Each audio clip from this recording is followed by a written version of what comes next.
How's it going, everybody? It's the man, the myth, the legend, Quad MFT here, and today is Wednesday, and I've got some actual new Onslaught DLC gameplay for you guys on the Scrapyard remake entitled, I think it's Ignition, that's it. It's Ignition. But today's Advice Wednesday, so we're taking 3 of your guys' questions that you have about life, Call of Duty, YouTube, whatever it is, guys, and me and my dad are here to answer it. So, Dad, introduce yourself. Hey, what is up, Quad Squad? It's the Quad Father here, and this is one of my favorite nights. I love doing these Advice Wednesdays. Me too. I mean, I like helping you guys out and, kind of giving back besides just doing giveaways. And speaking of giveaways, we do giveaways every single night on our Twitch TV when we do live streams. So make sure to tune in down there. It's actually quite a simple process to enter, so make sure to go ahead and we stream every night. It's a lot of fun, Call of Duty, and we chat with you guys a lot. But let's move on to the first question. All right, I'm ready.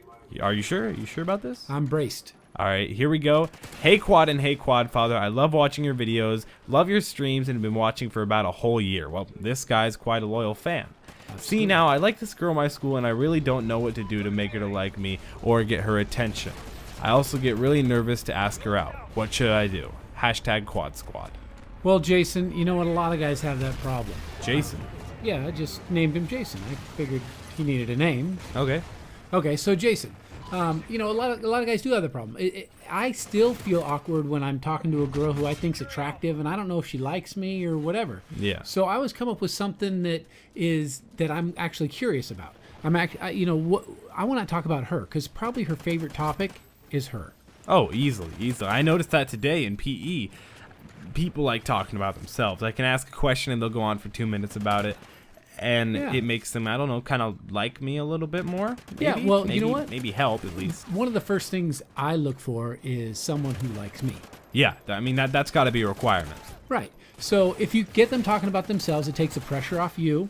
It gives you something to talk about, something to respond to. You can even have some fun with it, have a laugh. Mm-hmm. And I think as soon as you get the laugh going, then you release the tension and you start to enjoy yourself. So that's one of the small things. Also, I think if you're paying attention to what she's saying, you can show interest in what's going on. And anybody who's interested in me, I like. Yeah, very true. So, I mean, that goes the same way with the girl you're talking to or a guy you're trying to become friends with or whatever it is. I really don't know if you're gay. I don't care. What? It makes no difference to me. But this one says, well, you want to move on to the next one? Or let's spend a little bit more time on this. To me, everybody likes taking a dip in Lake Me. I like parking my houseboat in the middle of Lake Me and talking about me. So I figure everybody else likes to do that too. So if you can get them talking about themselves, that's probably one of the best ways to kind of relax and just get into the conversation. Okay. You want to move on to the next one now from Jason? Or the last one was from Jason. Yeah, I think David is going to be this one. Well, okay. This one says, hey, Caleb and Courtney, I could use... girl. Oh, okay. Hey, Caleb and Courtney, I could use a little advice. So one of my really good friends' little sister attempted suicide tonight. Doesn't mention the age, but it's 1/21/14, and I can't really be there for them because they live out of state. I have no idea what to say to help him out. Anything would be great, either with a reply or in a video. Please and thanks, guys. Well, thank you very much, and this is definitely a tough situation. Man, let's call her Katie. All right, let's do it. You know what? We just went through this, actually, didn't we? I mean, I've been hanging... Oh, we did, back in July in 2013. Yeah, I had a friend whose son committed suicide. A little bit, I want to say closer than a friend. But Yeah. We worked together for 20 years. Yeah. And, it's really, really hard to support somebody whose friend in this case, they didn't commit suicide, but they attempted suicide. Yeah. And even at that, you got to figure someone's pretty desperate if they see that as the best possible option. But you want to be there to either help the person who either attempted suicide or the people who are around them, because everybody's affected by that. Yeah, it's not just the one person who tried to commit suicide. It's also the parents, the cousins, the friends, the school, the city, if anything. Yeah, everybody feels a little bit guilty because nobody wants somebody to feel so desperate they feel like that's the only option they have. And the thing that I noticed is that right away, everybody's around. Everybody comes around, tries to support, tries to let them know that they care about them. And they try to care for him. But you know It what? kind of rushes it too fast too. Well, yeah, because people, first of all, a lot of times people don't want that attention. Yeah. You know, they don't want attention for something that's really not a positive thing. I mean, they're not being successful. They tried out in desperation to the point where they actually attempted suicide because they saw that as the best possible option. And the thing that I've seen is that people have no idea how many people are affected by someone else trying to hurt themselves. Okay, a lot of times people do this because they feel alone. And people come around them, and that's great. But you know what? It's the long term that really matters. Because I've noticed that in the 6 months since my friend, he actually did commit suicide, and I'm friends with his mom, and we're hanging out, what I've noticed is that people have a hard time. They don't know what to say. They don't know what to do. And so they kind of just stay away, or they kind of ignore that there's actually an issue. And so for me, what I would say is just stay available, stay in contact, and be there for the long term. Try to help the person and the people around them as time goes along, because a lot of times people they lose interest. They don't want that to be the topic of life in their conversation, so they kind of fade away. I say you stick around, you hang around, and show them that you support and love them over the course of time. All right, that makes sense. I think you did pretty good at answering that, so hopefully that'll help out Katie. But this one says, and of course we're moving on to the next one. You want to give this guy a name? Yes, this is Richard. All right, Richard, aka Dick. It's Hi Quads. In short, I have a question about a coworker. We've worked together for 4 years ago, and about 2 years ago, we told him that we picked his nose without looking, and his nickname him Digger. We saw him picking his nose without thinking, nicknamed him Digger, but then we told him about it and he stopped. But now 2 years later he started again. My question is, how do I tell Digger that he started picking his nose again and it's grossing everybody out? I don't know how to say it without hurting his feelings, but I need to do something. I love your videos, and any advice you can give me would be helpful. So I guess this is not necessarily as serious as the last question. Well, or not necessarily not serious. This guy could be so serious we wouldn't even know. I mean, it's in a letter. So you know what I had to do, and I don't even know that you know this. One time, because I'm kind of in a supervisor role at my work.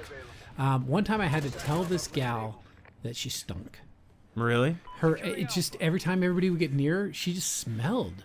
And I was put in the unfortunate position of telling her that, oh, by the way, everybody thinks you stink. I mean, I wasn't so indelicate as to say it like that, but when I was going into that conversation. How did you say it? I was just very gentle. I said, you know, I hate to tell you this. I don't know if it's your sweater or what's going on, or, you know, I know you're kind of an earthy person and maybe don't believe in deodorant, but, you know, everyone thinks that you kind of smell. And what was her response? Oh, she was mortified. She was really, really, I mean, I was thinking, oh my gosh, how hard this is going to be on me to tell her. But what I didn't think about was how it would affect her. I mean, think about it. If someone told you stunk on a consistent basis so bad that you had to sit down with your boss and they had to tell you that you stunk, man, how would you feel? So I think it's kind of a similar situation. Not very good.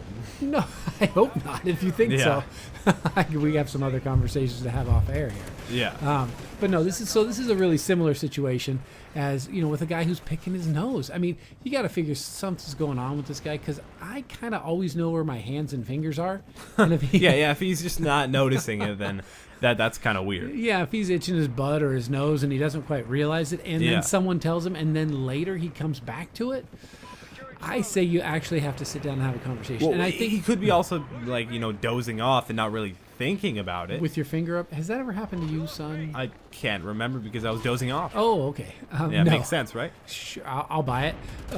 No, so I think what you have to realize is this person's going to feel awkward too. And actually, they're not going to be focused on you and saying that, you know, oh no, you told me. This person is going to feel really bad about getting back into it again. I mean, so to speak. It's like a drug for them now. It's sad that they developed that. Yeah. You know what? You know, I just got to say, you just got to come out with it. You just got to say it straight. Find a moment where other people aren't around. I'm sorry. I'm just laughing. Pick your moment. Bada bing. So pick your moment to talk to them when other people aren't around, when it's kind of a calm moment. Maybe you go out to lunch, or maybe grab them at break, and you say, dude, you know, I know you probably don't realize this, but you should use a Kleenex instead of your finger. You know, just something where it's kind of light, not making it a big deal, because in the end, I guess it's really not it's not as serious as Katie's problem. Okay, yeah. But it is a problem that you need to address because who wants to shake that guy's hand? Very true. I mean, you can't just shake his hand when he's been doing that. But yeah, well, I think that's all we have advice for that guy. Because I mean, think about it. What more advice can we give to someone who's a consistent nose picker? Like that's not. Don't bite your fingernails. Apparently, I mean, don't suck on your thumb. I don't know. Keep those hands out of your mouth. Yes. So yeah, I don't want to take it lightly, but you kind of got to take it kind of lightly. But you still have to bring it up. So yeah, that's my advice. All right, I think you gave some pretty good advice. I think we gave some pretty good advice. For that advice, would you guys mind? Oh yeah, would you guys mind leaving a like on this video? I will. Oh, thank you, Dad. Let's shoot for 250 likes. Also, if you guys are looking to get featured on my Advice Wednesday series, make sure to inbox me on YouTube. If you don't have an account, do that. Make sure go ahead, make one, and subscribe to me. Go ahead, like and favorite all my videos. Go through and do it. I dare you. I bet you can't. But I hope you guys again enjoyed it. It's been Quad MFT, and come and hang out with us on Twitch. Oh yeah, again, we said earlier we're going to be live streaming tonight and every other night for like the next 16 years. So hope y'all enjoyed it. By then I'll be actually 31 years older if it goes to March. And living at home? Oh no. Oh yeah, I'm 14, so I was just kind of assuming because the months. But hope you guys enjoyed this video. It's been Quad MFT for the 3rd time, and I'll be seeing you guys in the next video and on the live stream tonight. And I'll see you in the Booger Eaters Club.